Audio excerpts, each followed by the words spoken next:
Friends, welcome to my career पाठशाला। आज की इस वीडियो में जो डिस्कस करने वाला हूं वो है final reminder call for MBBS in Bangladesh. जी हाँ, हमारे वीडियो पर अगर आप फर्स्ट टाइम आए हैं, टैग देख करके, थंबनेल देख करके फाइनल रिमाइंडर फॉर बांग्लादेश, तो आप जान लीजिए कि बांग्लादेश में 24-25 के सेशन का एडमिशन अभी चल रहा है। अभी जो इंडिया में जो बच्चे नीट का प्रिपरेशन कर रहे हैं या जो मई में आप पेपर देंगे वो 25-26 सेशन है।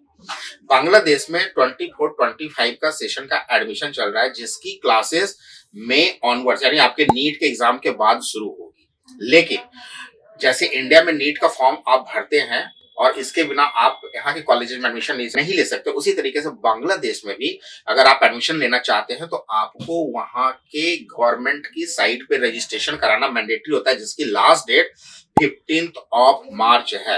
अगर आपने रजिस्ट्रेशन नहीं किया हुआ है तो आपको ये अपॉर्चुनिटीज वहां पर एडमिशन लेने की 24-25 सेशन में नहीं मिलेगी। अच्छा, कई लोगों को, जो लोग पहले से हमारे चैनल पर हैं, जो अभी नीट 2025 का प्रिपरेशन कर रहे हैं, वो इस कंफ्यूजन में है कि क्या ना करे और क्या करे। तो मैं आपको बता दूं, आप बिल्कुल परेशान मत होइए। 10,000 रुपीज बहुत ज्यादा बड़ी रकम नहीं है, अमाउंट नहीं है आपके बच्चे के करियर के लिए। आपको सिर्फ एक रजिस्ट्रेशन 10,000 रुपीज देकर के करना है। अगर आप वहां पर नहीं क्वालिफाई कर पाते, उस टाइम में चांस नहीं मिल पाता, तो आप अपना 1 ईयर सेव कर सकते हैं।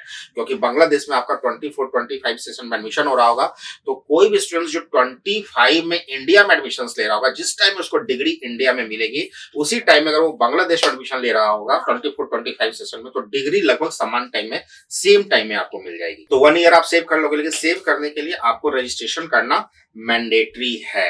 इसके अलावा मैं आपको बता दूं कि अभी क्या है कि ये फाइनल रिमाइंडर कॉल है 15 मार्च में, बहुत ज्यादा डेट नहीं बचे हैं, बीच में होली वगैरह है, सैटरडे संडे है, तो ले दे करके आपके पास 3 से 4-5 दिन का ही टाइम है कि आप रजिस्ट्रेशन कर सकते हैं।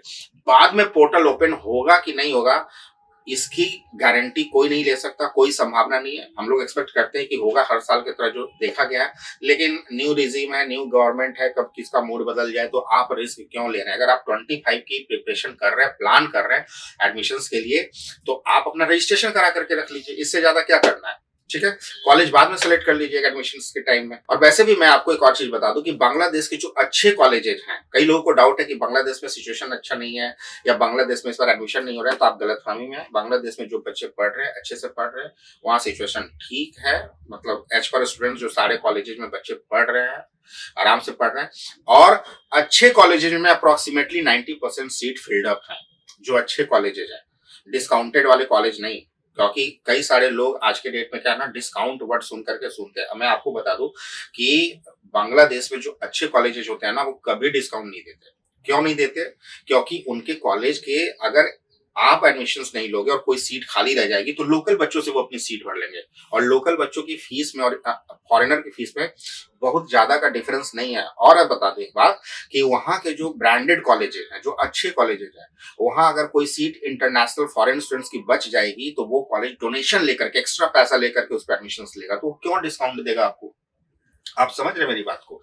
जी हाँ, तो ये सिचुएशन है। तो ब्रांडेड और अच्छे कॉलेजेस में आप डिस्काउंट अगर मांग रहे हैं और कोई आपको कमिट कर दे रहा है, तो कहीं ना कहीं आप जो है फंसने वाले हैं, या फिर आपको वो कमिटमेंट है, बाद में जाकर के मिलेगा नहीं मिलेगा उसकी कोई गारंटी नहीं। हाँ, कई ऐसे कॉलेजेस हैं जिसमें डिस्काउंट ऑफर चलता है, क्योंकि उनकी सीट भरने में दिक्कत होती है। इस बार कई सारे कॉलेजेस हैं जिसमें सीटें अभी तक भरी नहीं है, तो वो डिस्काउंट ऑफर भी चल रहा है। जब हमारे पास आएंगे तो वी विल गिव यू कि हम आपको कौन से कॉलेजेस में क्या स्कॉलरशिप, डिस्काउंट नहीं बोलेंगे, वो स्कॉलरशिप भी बोल दीजिए कि आपको कौन सा कॉलेज अभी स्कॉलरशिप के नाम पर कुछ छूट देने को रेडी है, तो that we will let you. लेकिन याद रखिएगा, चीप एंड बेस्ट नाम की चीज कभी एग्जिस्ट नहीं करती, और खास करके कॉलेजेस में हर किसी को सस्ता भी और टॉप भी चाहिए, ऐसा एग्जिस्ट नहीं होता। इंडिया में नहीं होता तो पूरे वर्ल्ड में भी नहीं होता।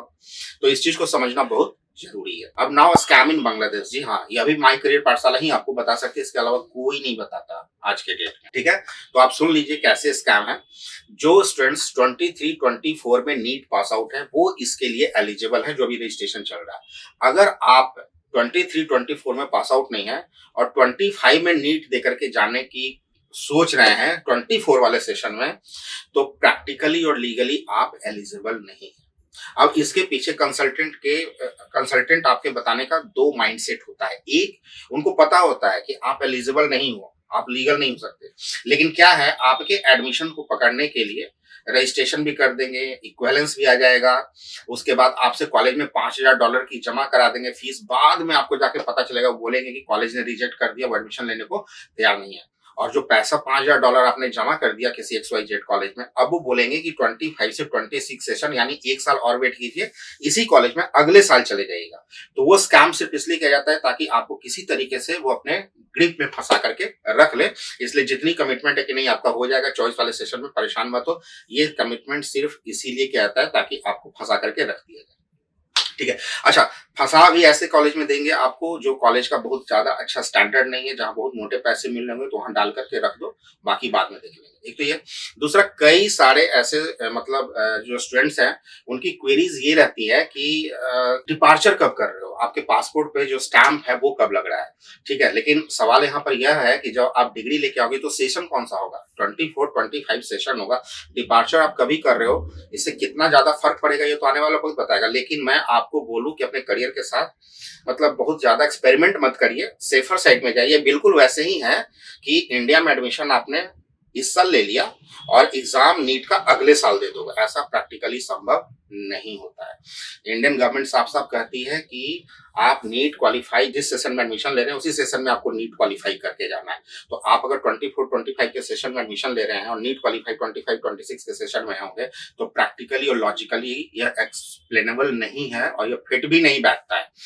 बहुत ज्यादा ये इंक्वायरी मुझे कश्मीर के स्टूडेंट्स की तरफ से आती है, तो मैं बता दूं कि आप कश्मीर के स्टूडेंट्स हैं तो आप अपने आप पे ज्यादा भरोसा रखिए रादर देन योर कंसल्टेंसी, और लॉजिकली और लीगली चीजों को समझने की कोशिश करिए। इससे ज्यादा मैं बहुत ज्यादा आपको बता नहीं सकता। अगर आप अच्छे स्टूडेंट्स हैं, अच्छे पेरेंट्स हैं, समझदार हैं तो समझ सकते हैं। रेस्ट आपका करियर है, आपको चॉइस करना है।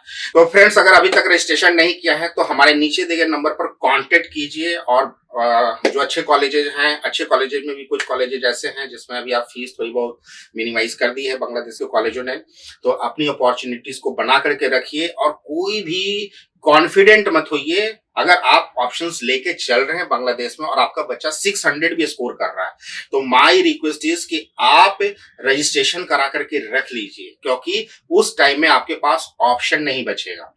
आप यकीन मानिए उस टाइम में आपके पास, क्योंकि ये मेरा पर्सनल एक्सपीरियंस है कोचिंग इंस्टीट्यूट्स में, खास करके जो बच्चे स्कोर कर रहे होते हैं 80% बच्चों को देखा गया है कि नीट में 450-500 के आसपास कहीं ना कहीं जाकर के मतलब वो लाई करते हैं। तो ओवर कॉन्फिडेंट नहीं होना है, टेकन फॉर गारंटेड नहीं लेना है, और 10,000 रुपीज बहुत बड़ा अमाउंट नहीं है, बस रजिस्ट्रेशन करके रखना है। तो बने रहिए हमारे साथ। Till then keep liking and keep subscribing. Thank you so much.